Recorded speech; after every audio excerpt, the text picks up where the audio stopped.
Nicolás Casanseu. Nicolás Casanseu, muchos lo sabemos, pero también hay público muy joven que puede no tener esta información, fue el único corresponsal de la televisión argentina en Malvinas durante la guerra. Es mucho más que eso, es un periodista dedicado, ha dedicado su vida a la causa Malvinas, hoy está al frente de la Dirección Gesta de Malvinas del Senado, fue nombrado por la vicepresidenta Victoria Villarruel.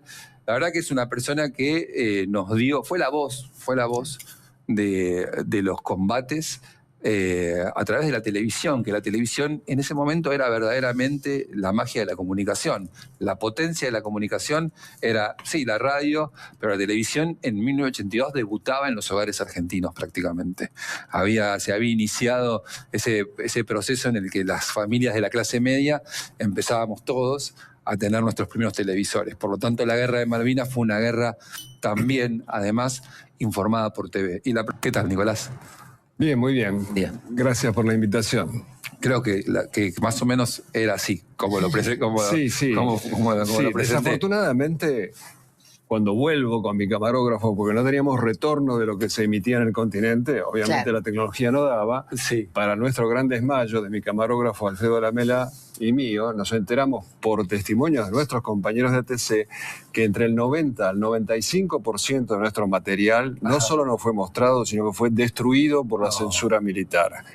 Clara muestra de dos cosas. Primero, de que el material no era funcional a la propaganda del momento. Interesante. Y segundo, de la enorme imbecilidad de los servicios de inteligencia, porque no había ningún secreto militar en ese material. Claro. Era censurar por censurar. Ustedes estaban haciendo un trabajo de corresponsales de guerra, naturalmente, accediendo a la información que podían, como hace un corresponsal de guerra en el terreno, y enviaban el material, claro, y después no tenían control sobre lo que se emitía. O sea, vimos muy poco de todo lo que ustedes hicieron. Ni control, ni información. Mi hijo rescató lo que salió al aire, que es lo único que se salvó, y son 4 horas y pico, en tanto que Clarín hizo una investigación hace unos años donde llegó a la conclusión de que faltan 100 horas de grabación nuestras. Impactante. Ayer estuvo acá con nosotros una de las enfermeras que estaba en Santa Cruz y contaba que no te dejaban, creo que contó que no te dejaban entrevistarlas a las mujeres que estaban en ese rol. Perdón, en Malvinas no hubo mujeres.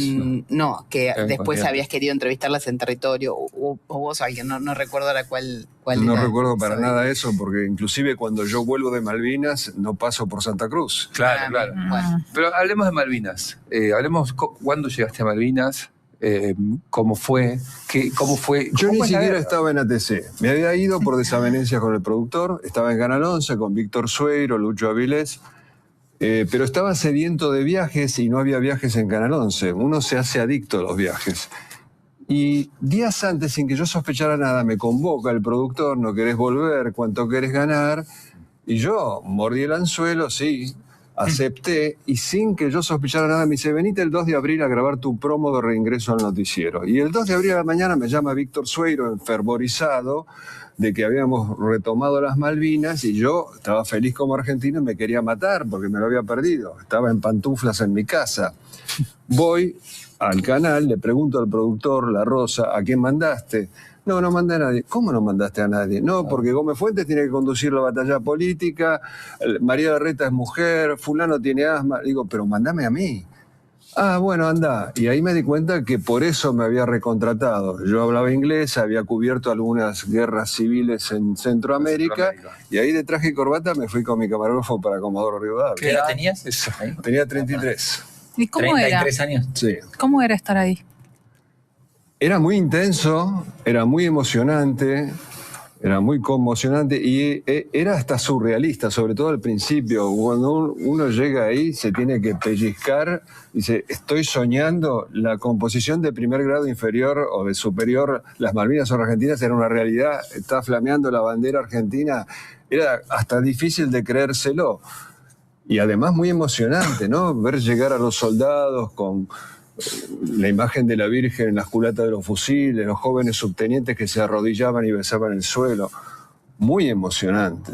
Muy emocionante. Y en los combates propiamente dicho, Nicolás, llegaron a hacer cobertura de... ¿Hasta dónde llegaron? Uno siempre que está esta cosa del corresponsal, que el desafío es siempre ir un metro más adelante al día siguiente. ¿Hasta dónde? Yo tenía el problema de que me habían adosado un sensor del ejército que me hacía la vida imposible y que me prohibía todos los pasos. Porque hay que entender una cosa. Hay una diferencia entre corresponsal de guerra y periodista en zona hostil. Muchas veces se confunden las dos cosas. Según la Convención de Ginebra, corresponsal de guerra es el que acompaña el esfuerzo bélico de su país y por lo tanto está supeditado a los mandos militares de ese país. O sea, yo no podía desobedecer. Si a mí me decían no vayas a aquel lado, yo desobedecía, me mandaban de vuelta al continente. Entonces estaba muy frenado. Y este hombre me hacía la vida imposible y yo necesitaba notas de acción, no podía solamente andar por el pueblo o por las trincheras. Y encontré la solución de ir a la base aérea, que era jurisdicción de Fuerza Aérea, el hombre de ejército no me acompañaba y ahí tenía la acción porque la base aérea era bombardeada 3 y 4 veces por día y yo me movía con bastante más libertad. Claro, ese era el lugar donde había... Era primera línea. Eso era ¿Qué se sentía ese bombardeo? Porque estuviste ahí. Mirá, uno no sabe cómo va a reaccionar hasta que por primera vez no está bajo las bombas o bajo las balas. Algunos se paralizan, inclusive militares de carrera, y otros les gusta. Sentís una adrenalina que te hace sentir intensamente vivo, y a mí siempre me gustó esa adrenalina que siempre acompaña las situaciones de riesgo. Claro. Claro, las situaciones extremas también en algunas personas generan algo. Sí, claro. Llega a convertirse en una adicción. Yo conocí periodistas extranjeros que se terminaba una guerra que cubrían y buscaban el mapa donde había otra, necesitaban seguir con esa droga. ¿Y a vos te pasó eso un poco cuando volviste? De alguna manera sí, ¿no? Quizás no con tanta intensidad, pero de alguna manera sí. Es muy enriquecedor también para un periodista cubrir situaciones extremas, porque se caen todas las caretas y uno ve lo mejor y lo peor del ser humano. En el caso de Malvinas, vos habías visto antes de los tiros a un tipo que parecía un león y se convertía en un pollito mojado, y veías un pollito mojado que sacaba pecho y se convertía en un halcón. Y eso es apasionante observarlo. Claro. ¿Y cuál fue la historia, la historia más inolvidable o la más conmovedora de todas las que te tocó hacer? ¿Alguna entrevista con alguien o el momento de la rendición? No sé, ¿por dónde? Son muchas las historias conmovedoras, pero lo que más te golpea es cuando se muere alguien con quien llegaste a trabar cierta relación, cierta amistad, que eso pasa muy rápido, bajo fuego, en peligro, y es lo más doloroso. Por ejemplo, una tarde estábamos en la base aérea con un picadito con algunos soldados que tenían una pelota con los colores de Boca Juniors. Y a la madrugada siguiente, cuando yo llego, lo encuentro tendido a uno de los soldados con la pelota esa al lado.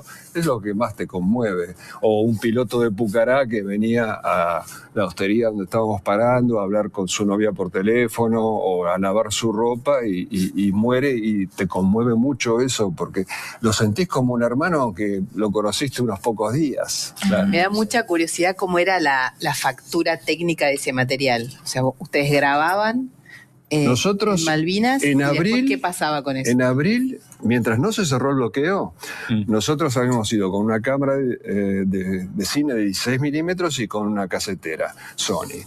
Íbamos a Comodoro, porque no se podía transmitir por una cuestión técnica desde Malvinas, íbamos a Comodoro, desde Canal 9 de Comodoro transmitíamos. Cuando yo veo que se empieza a cerrar el bloqueo, decido no salir más, porque me iba a quedar afuera.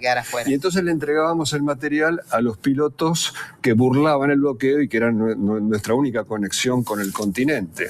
Lo que pasó además es que en abril entraban bandadas de periodistas, hacían sus notas y se volvían, nadie se quería quedar. Claro. Yo soy testigo de que el general Menéndez les ofrecía quedarse y no se quedaban. Ese es el motivo por el cual finalmente los que cubrimos toda la guerra desde el archipiélago fuimos Lamela y yo. ¿Algo cambió con los años de tu mirada de Malvinas, de la cobertura, de lo que se vivió ahí? Entendí mucho mejor el contexto histórico, porque para entender la historia no se puede en el momento que ocurre ni en los momentos subsiguientes. Hay que tomar distancia en el tiempo para entender. Entendí mucho mejor qué es lo que pasó. Claro. Fundamentalmente, y lo más importante, es que los generales y almirantes nunca fueron a la guerra. La guerra fue provocada por Inglaterra y sus aliados que buscaban, por razones geopolíticas, geoestratégicas, geoeconómicas, instalar la base en Malvinas para desde allí controlar la proyección a la Antártida, el cruce interoceánico, el petróleo, etc. Y necesitaban un casus belli argentino, lo que se dice en lenguaje diplomático, una provocación. Le tiran el anzuelo a la Junta Militar, que no se destacaba ni por su inteligencia, ni por su cultura, ni por sus lecturas, muerden ese anzuelo y quieren hacer un toco y me voy. Y era una trampa. Cuando Galtieri se da cuenta de que vienen en serio, le dice a su ministro de Defensa, Frugoli, saquemos las tropas de las islas. Y Frugoli dice, no podemos, la gente nos cuelga en Plaza de Mayo. Claro. Y los colgaría porque la población aprobó, sin excepciones, plebiscitó en las calles y en la plaza la recuperación de Malvinas. Y no solo la población, digamos, la masa, los intelectuales, los políticos, no hubo un político que se opusiera en ese momento. Después, por supuesto, son volátiles los políticos, pero hasta Alfonsín, en ese momento, está documentado, dijo lo siguiente: es un hecho militar que cuenta con el respaldo de todos los argentinos. Es una reivindicación histórica que tiene la unanimidad y el asentimiento de todo el pueblo. Está documentado. Después, por supuesto, se dio vuelta porque nosotros somos muy exitistas, lamentablemente, pero en ese momento Félix Luna aprobando la recuperación. Sábato, que poco tiempo después iba a ser presidente de la CONADEP, viajó especialmente a España para explicar en Europa la guerra de Malvinas. Y como dice la crónica de esa época, entre sollozos decía, entiéndanlo, esto no es la dictadura, este es el pueblo entero, esta es la nación que se levanta en defensa de su dignidad y contra los resabios del colonialismo. Dicho con sábado. Pero qué difícil, ¿no, Nicolás? Para mí esa es la gran contradicción de Malvinas, ¿no? Que cómo la dictadura nos pone en un lugar de bueno, decir, esto está bien. Pero es que no es la dictadura. La causa nacional Malvinas existió antes de la dictadura. Seguirá existiendo hasta el fin de los tiempos. La gente hubiera apoyado con Isabelita, con cualquier gobierno lo hubiera apoyado. Pero un gobierno democrático no quizá hubiera avanzado en negociaciones, ¿no? En un gobierno democrático, el de Isabelita, el canciller Viñes propuso ir a ocupar militarmente la Argentina y el diario Crónica hizo una encuesta y abrumadoramente todos estaban a favor. Personajes como Bonavena, Monzón, etcétera, estaban a favor. La cultura popular. Nadie fue a pelear por Galtieri.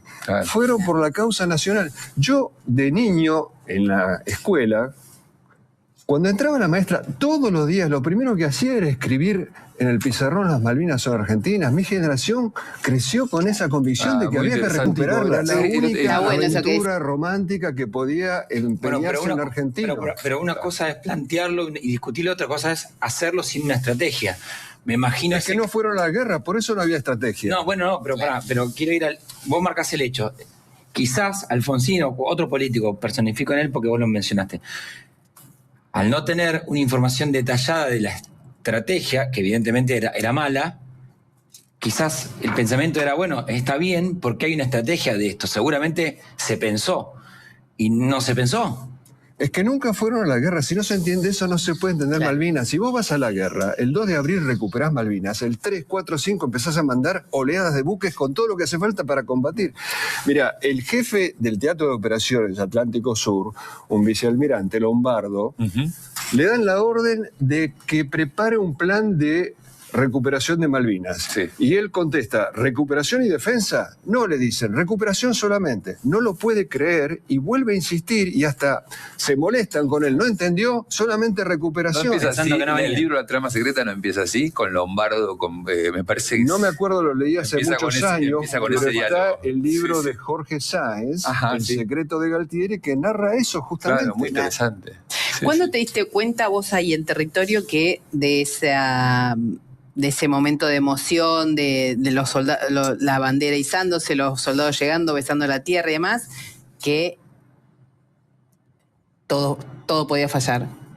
Es que en una guerra vos no sabés si puede fallar hasta que no suene el último tiro. No sabés lo que nos llenaba de esperanza cuando nos enteramos de lo que estaba haciendo la aviación argentina. Claro. Que estaba diezmando a la flota británica. Claro. Pero uno no puede aventurar un final en una guerra nunca. Acá el relato era vamos ganando. Claro. Pero eso era acá. Eso era la revista Gente. Claro. Vamos ganando, seguimos ganando. Y una tapa que decía, hundimos la flota. Sí.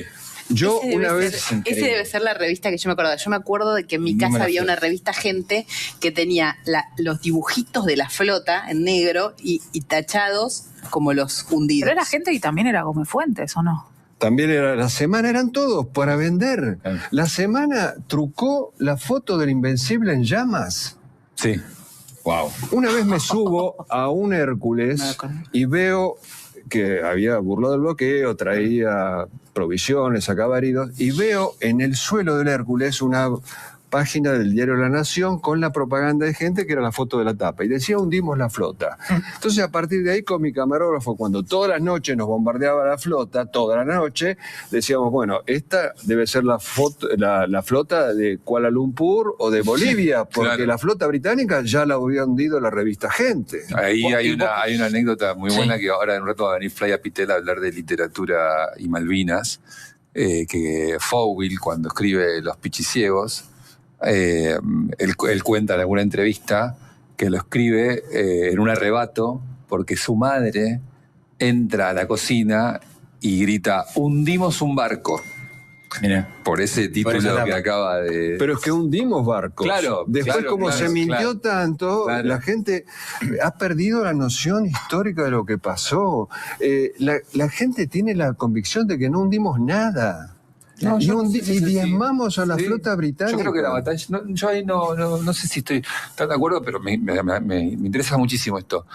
La batalla aérea es espectacular, es uno de los grandes hitos de la historia de la guerra. La fuerza aérea es verdaderamente algo para que debería revisitarse todavía más, ¿no? No sé, creo que coincidimos. Absolutamente. ¿no? Mira, el jefe de la flota británica, el almirante Woodward, llevaba un diario durante la guerra. Sí. Después ese diario se convirtió en un libro, se llama Los 100 días, hay una versión en español, cualquiera puede chequearlo. En Sí. determinado momento en el diario dice, si me preguntan quién está ganando la guerra, nosotros seguro que no. En otro pasaje dice, me quedan 3 buques operativos. Habían salido con 114 entre buques de guerra y buques Le quedaban logísticos Eran- operativos. Sí, sí. Y el 13 de junio, después de enumerar todas las bajas que le causa la aviación argentina y de decir que no soportan más también el desgaste del agua salina, escribe esta frase: si los argentinos pudieran soplarnos, nos caemos. 13 de junio, día en que el general Menéndez decide la rendición, sin haber dado nunca un orden de ataque ni un orden de contraataque, de haber mostrado una pasividad total, él y todos los demás generales durante toda la guerra. Qué bárbaro, Nicolás. No perdimos la guerra por los soldados de 18 y 19 años tan vilipendiados como chicos de la guerra. La perdimos por almirantes y generales de 50 que nunca se jugaron. Nicolás, en el chat dicen, creo, me sumo a la pregunta, dice, Anaísa dice, ¿cuánto me alegra saber de Nicolás? Cada vez que pienso en Malvinas me acuerdo de él. Y sí, eso no- Alguien a quien silenciaron los medios. Todo mi respeto y admiración por él. Cuando vos volviste, ¿esto es así? O quizás me llama la atención esto, ¿te silenciaron cuando Mirá, volviste? lo Porque vos mío- realmente lo habías visto. Lo mío fue un coletazo de la desmalvinización, porque cuando termina Claro. la guerra, empieza la desmalvinización, que es una forma de censura. El nuevo hombre fuerte del ejército en ese momento, el general Nicolai, les decreta: Malvinas no existió, hay que tapar Malvinas, tal cual. Entonces a los soldados los esconden, los abandonan.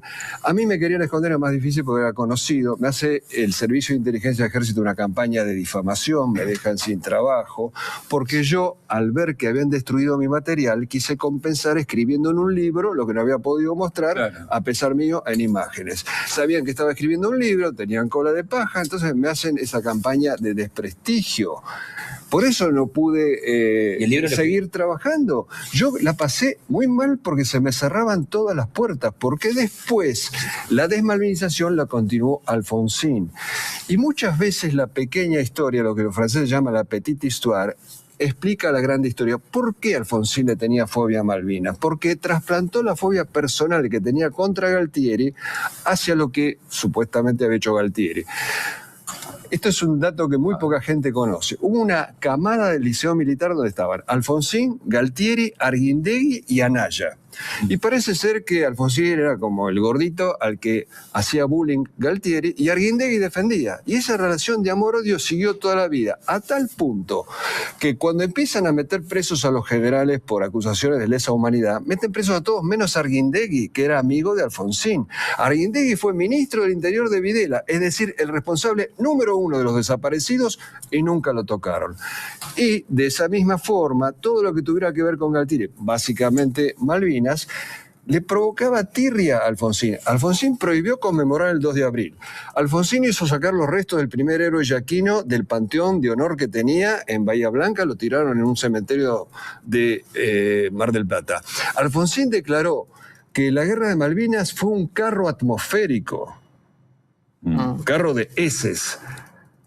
Alfonsín, cuando las incipientes organizaciones de veteranos que la estaban pasando muy mal le piden ayuda, contesta: pídanle ayuda a quien los mandó a la guerra. Una respuesta totalmente deshumanizada. Y entre otras cosas, en esa volteada caí yo, justamente por lo que vos habías dicho. Me acusan de ser la cara de Malvinas y me prohíben expresamente, Alfonsín, a través de sus 2 secretarios de Cultura, Carlos Gorostiza y Marcos Aguinis. Mira. Nicolás, hoy, ¿cuál es el desafío? Que entiendo que estás a cargo de la gesta Malvinas, que hay que contar, que hay que... La verdad completa. Ahí está. La verdad completa, lo que se ha ocultado. Mira, después de Malvinas hubo una convergencia perversa de 2 ocultamientos. En toda guerra hay miserias y grandezas. Los militares trataron de tapar las miserias, estas afloraron igual, y los gobiernos siguientes, Alfonsín básicamente, las grandezas que son los hechos heroicos de nuestros hombres de armas, ¿no? Entonces lo que hay que hacer es contar la verdad que se ha ocultado durante tanto tiempo, pero además aplicando el sentido común. Nos han llenado la cabeza de que mandamos chicos a la guerra, los famosos chicos de la guerra, y nadie se detiene a decir: pará, ¿qué edad tenían? ¿18 y 19? ¿Qué edad tenían los ingleses? Hay un video de los ingleses que dice que la mayor cantidad de tripulantes de la flota tenían 17 años. Nos guste o no nos guste, los mejores combatientes siempre son los más jóvenes. Sí, igual no dejan de ser chicos. Pero además pelearon con eficacia. Un soldado de 18 años con 2 meses de instrucción, pero con un gran jefe, el teniente Esteves, combate en la batalla de Darwin y en un mano a mano mata al jefe de los paracaidistas ingleses. Oscar Ledesma abate a los 18 años a Herbert Jones, jefe de los paracaidistas ingleses. Y muchas veces tenemos que ir a las fuentes británicas para enterarnos cómo pelearon nuestros soldados. Hay un video que cualquiera lo puede ver, un cabo inglés cuenta que están subiendo el monte Longdon en medio de la noche y detrás de una piedra sale un soldado y les dice: ¡Ey, hombre! Y les empieza a tirar de la cintura, mata al inglés que va delante del que relata, hiere al que relata, y el que relata cuenta que para sacar al soldado conscripto ese de detrás de la roca tuvieron que tirarle con un misil antitanque. Esos son los mal llamados chicos de la guerra. Impactante, muy interesante escucharte, Nicolás, la verdad. Gracias por esta visita. Sé que están haciendo un trabajo ahí importante de memoria real, histórica, en el Senado. Y bueno, gracias por Gracias por la invitación, un gusto. Nicolás Casas.